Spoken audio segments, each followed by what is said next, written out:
bagus ambil CVT atau ambil yang AT? Berkendara CVT sukanya masih dengan gaya mobil-mobil manual. Mungkin pengen kayak balapan road race ya, race jalanan kayak gitu ya. RPM tinggi gitu kan. Ini ada nggak sih kendala yang akan dirasakan oleh pemilik mobil CVT? Jangka pendek atau jangka panjang?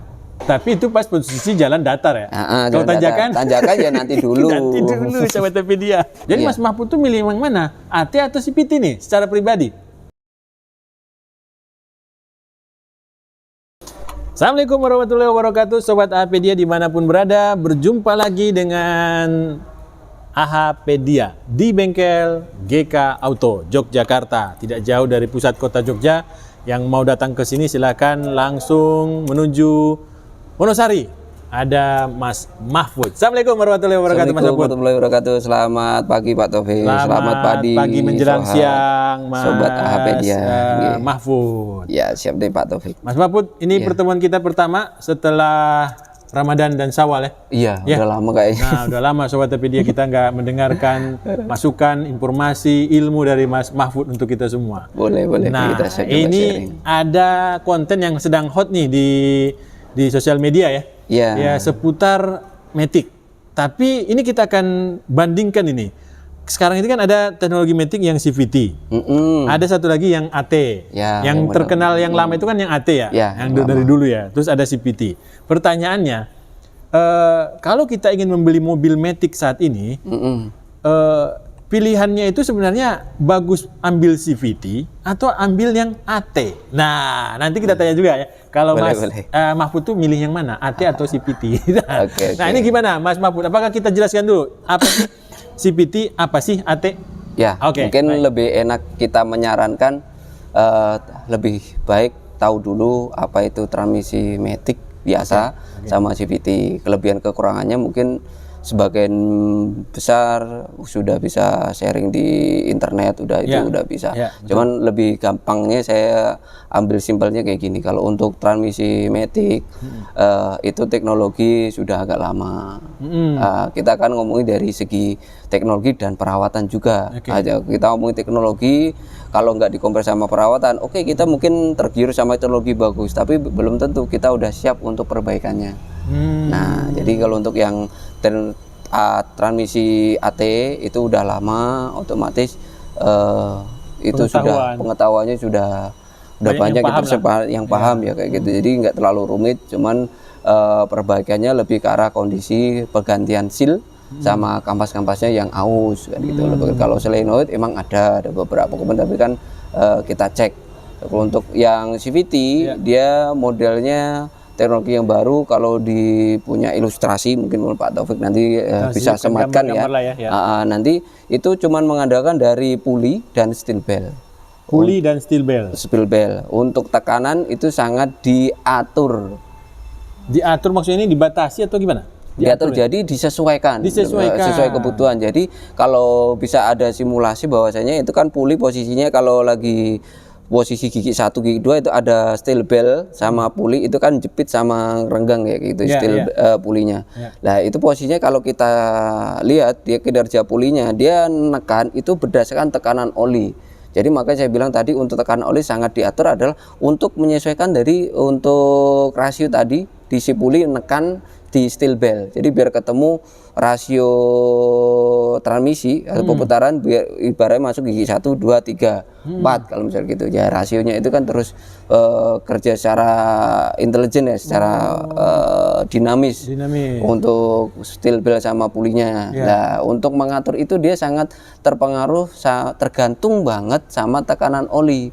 Tekanan oli itu misal terganggu, enggak di luar spek, terlalu tinggi misalnya, itu otomatis dia nyengkram si puli, nyengkram si steel bell itu terlalu kuat. Nah, terlalu kuat berarti kalau terlalu kuat logikanya berarti ada timbul gesekan panas di situ. Usia dari puli sama steel bellnya itu juga berkurang karena nyengkramnya terlalu cepat. Begitu juga kondisinya kalau misal tekanannya terlalu rendah, dia nyengkramnya kurang juga.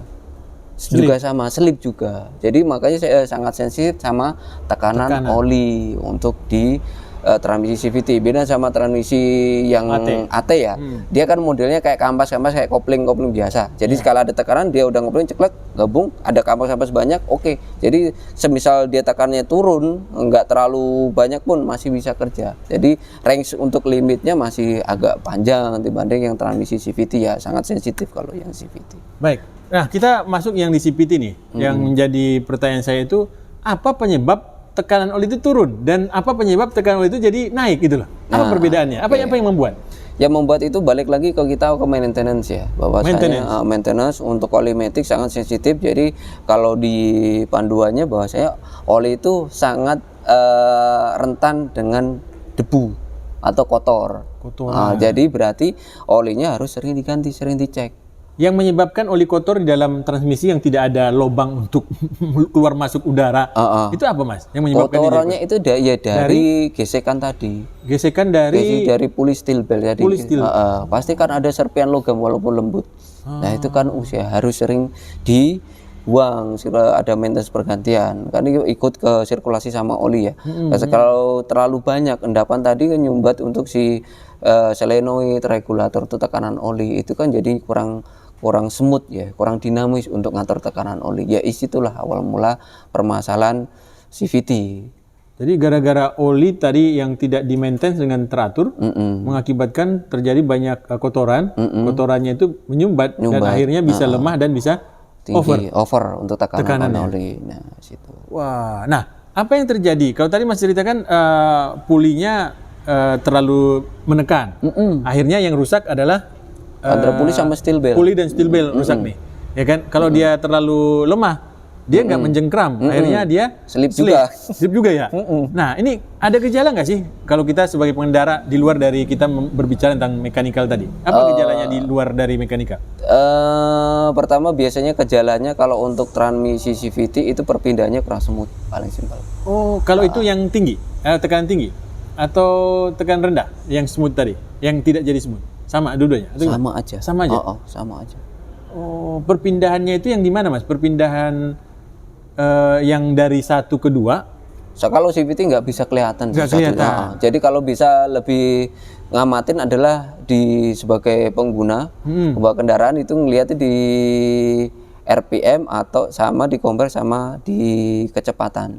Dia kan di situ kelihatan tuh di RPM berapa, di kecepatan berapa, dia pindahnya kayak agak nyangkut, terus baru nanti pindah lagi gitu. Jadi di sana gejalanya. Jadi nanti kan kalau dilihat secara fisik, kalau ada gambar puli, itu kan ada diameternya. Diameter keberapa dia agak tambah ada ibaratnya nggak rata ya. Gelombang-gelombang dari situlah, gitu. Pas nggak semutnya pas di situ. Jadi diameter itu diameter yang ada di sepanjang diameter dari puli itu bisa kelihatan ya? Kelihatan apa yang terjadi histori dari kendaraan itu ya? Iya. Kayak itu posisi kalau udah kebongkar kelihatan tuh seret, kalau diraba, kalau dibongkar kelihatan tuh dia ada gelombang-gelombangnya kayak gitu. Tergantung kalau biasanya kalau di putaran rendah pasti ya gigi di diameter dalamnya, terdalam itu cepet baret. Mungkin kalau kecepatan tinggi itu di agak luar. Itu biasanya gitu bisa kelihatan. Kalau untuk yang bawah itu biasanya dipaksa jalan, kondisi wis udah nggak kuat, misalnya dipaksa udah berhenti nggak kuat, tapi dipaksa jalan digas terus, kadang putaran bawahnya selip gigi bawahnya nggak kuat. Tapi kalau di posisi diameter luarnya yang besar, biasanya kayak itu dipaksain kalau over limit buat kita kenceng. Gitu. RPM tinggi berarti? RPM tinggi biasanya kayak gitu kejadiannya. Tapi balik lagi nanti yang di primer atau sekunder ya. Kan maksudnya perbandingan di sana. Ya. Nah, baik. Kalau tadi kita berbicara tentang matic CVT yang sangat tergantung dengan tekanan oli, ya kan. Nah, kalau kita berkendara CVT dan sukanya masih dengan gaya mobil-mobil manual. Ya kan? Pengen kayak balapan road race ya. Race jalanan kayak gitu ya. RPM tinggi gitu kan. Ini ada nggak sih kendala yang akan dirasakan oleh pemilik mobil CVT? Jangka pendek atau jangka panjang? Kalau jangka pendeknya nggak lebih terasa. nggak terasa ya. Kalau jadi gini, kalau ngomongin jangka pendek jangka panjang, jadi gini, perlu dipahami bahwasanya itu transmisi dia ada kekuatan di setting dari pabriknya, itu dia kekuatan ngangkat beban atau dia dipelintir atau ditarik di steel belt. Otomatis kalau jenengan makainya kick down atau sering kencang, tiba-tiba kencang, berarti kayak ibaratnya itu kayak steel belt tiba-tiba kayak ditarik. Seberapa kuat dia ibaratnya bertahan dengan ditarik kayak gitu kan. Itu ada batasan? Pasti ada batasan, di balik konstruksi pasti ada batasannya. Nah, berapa kuat, makanya sering kejadian itu buat sering kayak gitu steel beltnya putus karena ya udah nggak kuat limit, udah kepanas ditarik dipelintir karena dengan segitu bengisnya tenaga mesin ibaratnya gitu. Jadi kan yang kalah di situ CVT. Baik. Pucek. Gitu. Nah, apa penyebab power tadi itu akhirnya limit? Kan tadi berarti ada tenaga yang berlebihan, ya kan? Apakah itu powernya itu berhubungan dengan muatan atau jalan menanjak? Kan salah satu butuh tenaga. Jadi kalau butuh tenaga dari kita ngomongin beban berarti ya. Kalau beban itu ya pasti ya otomatis dari beban kendaraan sendiri, yang kedua sama muatan juga. Berarti itu kalau misal kita ngomongin beban ya akumulasi dari dua-duanya. Jadi beban kendaraan sama isi dari kendaraan tersebut. Kondisi beban kendaraan sendiri itu buat misal buat nanjak, itu kan udah jadi beban tersendiri, apalagi tambah penumpang segala macam. Jadi dari pabrikan itu sudah ngitung lah si insinyur tadi udah berapa kekuatannya buat itu. Kita ngomongin seperti itu adalah berarti kan kita ngomongin durability lebih enaknya, berapa ketahanan dari transmisi tersebut, pemakaian seperti itu. Oke, mungkin dipakai gitu kuat, oke. Tapi berapa lama dia bisa bertahan? Berapa kali dia maksimum powernya bertahan gitu ya? Bertahan. Misal diajar seperti itu berapa kali bertahan? Mungkin bisa 2-3 kali oke. 5 kali 10 kali jebol.